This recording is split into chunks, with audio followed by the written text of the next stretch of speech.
María, otro tema importante, vos un poco recién lo mencionabas, de este proceso de vinculación es cuando se da el diálogo y ese proceso de intercambio, ¿no? Vos diferenciabas con los procesos lineales, bueno, trabajo en esto, lo desarrollo y al final lo transfiero.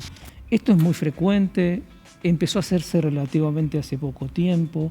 Sé que tenés una experiencia puntual que quizás nos serviría para ejemplificar esto, ¿no? Todo el trabajo que se hizo con el desarrollo de alguna maquinaria que se está utilizando hoy, incluso se está exportando.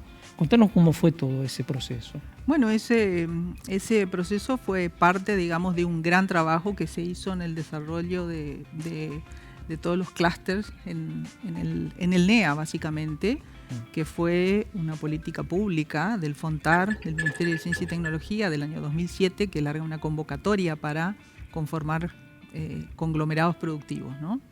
Entre esas organizaciones, en la zona centro, se conformó el clúster del té, donde en todo ese proceso, digamos, se traza un plan estratégico, se definen prioridades, y la ventaja, digamos, de todo ese proceso fue que se generaron convocatorias, y ahí entra fundamentalmente el rol del Estado en priorizar esas líneas y generar convocatorias que aporten recursos, financiamiento para desarrollo tecnológico, que tenían que ser justamente en esa forma de asociación público-privada, es decir, desarrollar una tecnología de la mano del sector del conocimiento y del sector privado. Hubieron varios proyectos en esa instancia, sin embargo el proyecto de la cosechadora fue muy exitoso porque ahí se dio justamente esa asociación entre un fabricante de la tecnología, un fabricante de maquinaria de la zona centro, que conoce bien del negocio, ¿sí? Entiende bien la demanda y tuvo la suficiente apertura para trabajar con el área del conocimiento, en asociarse con la universidad, y fue un trabajo, por eso digo, en 3 años se logró un producto que no era, o sea, que era un prototipo, pero era un prototipo ya a escala comercial, ¿sí? Que sirvió para hacer una serie de pruebas, que sirvió para probar la respuesta en diferentes terrenos, con diferentes cultivos. Y bueno, creo que fue muy exitoso porque justamente se dieron esos componentes. La apertura del sector privado, se hicieron varios talleres con todos los usuarios de esas máquinas donde se relevó la demanda. Por eso digo, ahí está la agilidad del sistema, ¿no? Versus lo lineal. Porque si uno lo mira desde el conocimiento, podría estar haciendo el diseño perfecto desde la óptica de la ingeniería, ¿sí? Y quizás cuando llegas a transferirlo te vas a encontrar con que había cosas que para misiones... Entonces ahí estaba la discusión, lo que era bueno, válido para misiones, quizás no era para corrientes, ¿sí? Entonces, bueno... Entonces digo, eso fue muy interesante, eso ocurrió y ocurrió muy rápido y en 3 años se logró el producto. Y estaba muy bueno porque ahí viene la lógica del proyecto, la planificación, ¿sí? Había una meta, había que lograr un producto y que fue un producto viable, además.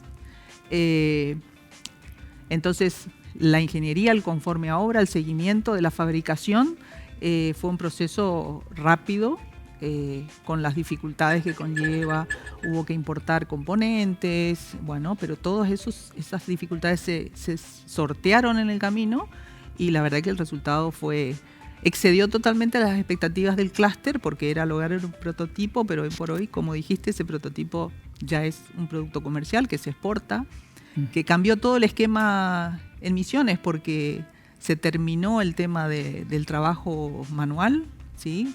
Se apuntó mucho a la seguridad del operario, ¿sí?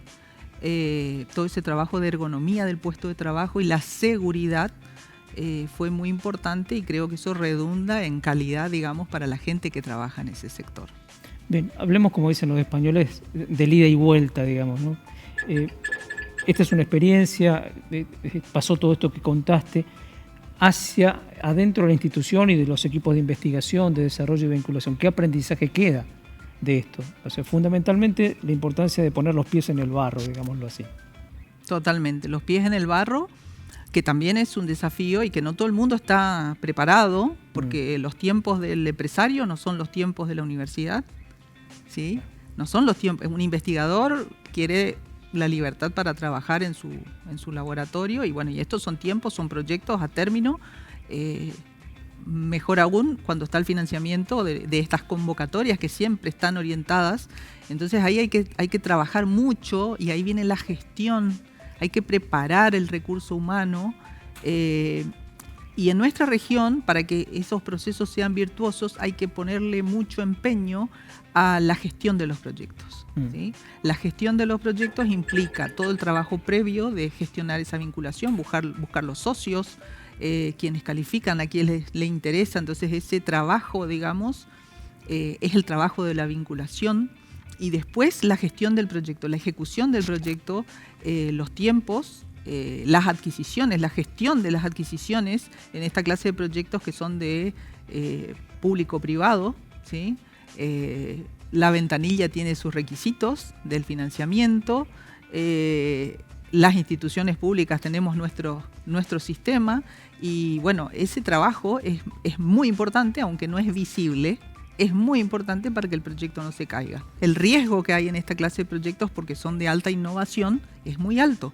Pero cuando hay uno que es exitoso, como pasó con todos los proyectos del clúster, es como que es el más visible y hubieron muchos proyectos. Entonces, bueno, hay que entender que es así, ¿sí? Hay que entender que es así, hay que redoblar la apuesta y bueno, y preparar tanto el sector público, ¿sí? Las instituciones tenemos que tener mucho más agilidad en este tipo de proyectos y salir a gestionarlos, ¿sí? La tasa de financiamiento de proyectos en la región del NEA es bajísima respecto del país, es muy baja. Y ese es un gran déficit que tenemos. ¿Por qué es baja? Y porque presentamos pocos proyectos a las convocatorias. Las convocatorias se abren todo el tiempo, pero la tasa de presentación de solicitudes desde nuestra región es muy baja.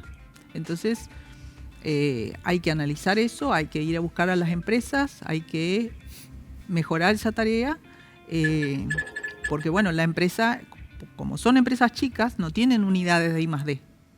¿Sí? Entonces, bueno, no podemos dejar librado a que no tienen unidades I+D, entonces no lo hacemos, no, tenemos que ir y hacer ese trabajo. Ese es el desafío desde los que estamos en el área de ciencia y tecnología.